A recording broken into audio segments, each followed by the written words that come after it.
পরিবর্তিত বাংলাদেশে নিজেদের ঘাঁটি শক্ত করতে বেশ দৌড়ঝাঁপ করছে রাজনৈতিক দলগুলো। নির্বাচন, সংস্কার সবকিছু নিয়ে নিজেদের মধ্যে আলোচনার পাশাপাশি বিভিন্ন কূটনৈতিক বৈঠকে ব্যস্ত সময় পার করছে নেতারা। সেই ধারাবাহিকতায় ইউরোপীয় ইউনিয়নের রাষ্ট্রদূত মাইকেল মিলারের সঙ্গে সৌজন্য সাক্ষাৎ করেছেন জামায়াত আমির ডাক্তার শফিকুর রহমান। বৈঠকে আগামী নির্বাচন সুষ্ঠু করার জন্য প্রতিটি ভোট কেন্দ্রে সিসি ক্যামেরা নিশ্চিত করতে ইউরোপীয় ইউনিয়নের সহযোগিতা চেয়েছে জামায়াত। রোববার রাজধানীর মগবাজারে জামায়াতের কেন্দ্রীয় কার্যালয়ে ইইউ এর রাষ্ট্রদূত মাইকেল মিলার সহ 2 সদস্যদের একটি প্রতিনিধির সঙ্গে 1 ঘণ্টা বৈঠক শেষে সংবাদ সম্মেলনে একথা জানান দলের নায়েবে আমির ডাক্তার সৈয়দ আব্দুল্লাহ মোহাম্মদ তাহের। বাংলাদেশের আগামী নির্বাচন এবং নির্বাচনের অবজারভার পাঠানোর ব্যাপারে আমরা কথা বলেছি। ইকুয়াল প্লেইং ফিল্ড তৈরি হওয়ার জন্য বিশেষ করে প্রত্যেকটি বুথে ইলেকশনে সিসি ক্যামেরা যাতে সংযোজিত থাকে আমরা এটা প্রস্তাব করেছি, তারা এই প্রস্তাবকে খারিজ করেছে।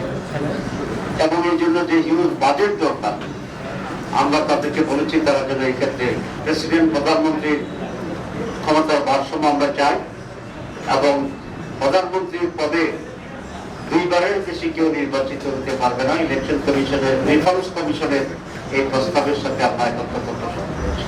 গতকালও যেটা আমরা প্রেস ব্রিফিংয়ে বলছি।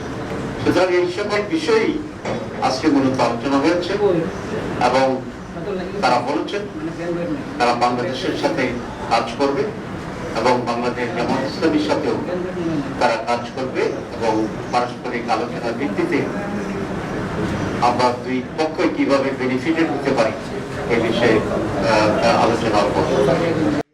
এছাড়াও ইউরোপীয় ইউনিয়নকে দেশে নির্বাচন পরিদর্শনের জন্য পরিদর্শক দল পাঠানোর জন্য জামায়াত আহ্বান জানিয়েছে বলেও জানায় দলের নায়েবে আমির। জামায়াত ইসলামের প্রতি 3-4টি প্রশ্ন সকলে জানে। একটা হচ্ছে ওমেন পজিশন জামায়াত ইসলামের, টেরোরিজমের ব্যাপারে জামায়াত ইসলামের স্ট্যান্ডটি এবং মাইনরিটির ব্যাপারে জামায়াতের ভূমিকা রাখবে। এটাকে কমন করতে হবে। আজকে সে কমন করতে এবং জবাব আমাদেরকে স্পষ্ট প্রশ্নটা আউট হয়ে আছে, ঠিক আছে না? আমরা বলেছি নারীদের ব্যাপারে, পুরুষের ব্যাপারে, সকলের ব্যাপারে, যার যার অধিকারের ব্যাপারে যেমন অত্যন্ত সচেতন, দৃঢ় এবং প্রত্যেকে তার রাইটস দিতে পারে। তারা বলেছিল যে মহিলাদের রিফর্ম কমিটি কিছু রিকোয়েস্ট করেছে, সেখানে আমরা একটা বিষয় আপত্তি করেছি যে সেখানে জনকর্মীদেরকে লাইসেন্স দেওয়া যে প্রস্তাবনা, এটি মহিলাদের জন্য অত্যন্ত লজ্জাজনক, ইনহিউম্যান এবং তাদের সম্মানের প্রতি আঘাত, অধিকারের প্রতি আঘাত। প্রত্যেকটা মানুষ তার সম্মান মর্যাদা দিয়ে বাঁচার যে অধিকার, এই প্রস্তাবনা সে অধিকারের বিপরীতে একটা। সুতরাং এটাকে আমরা কন্ডেম করেছি, এটা আমরা তাদেরকে বলছি। আদারওয়াইজ মহিলাদের যে ভূমিকা, এটাকে আমরা যারা বলছে রাজনীতিতে মহিলাদের অংশগ্রহণের ব্যাপারে আমাদের সরকার বলছে, সেক্ষেত্রে আমরা খুবই উদার।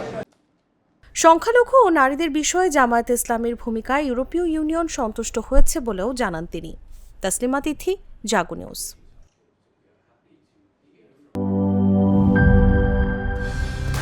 কালার এক্সপার্ট, জর্জ স্যাপ এবং মাইল্ড অন হ্যান্ডস টেকনোলজি সমৃদ্ধ অরিক্স ক্রিস্টাল ওয়াশ আপনার লন্ড্রি এক্সপার্ট।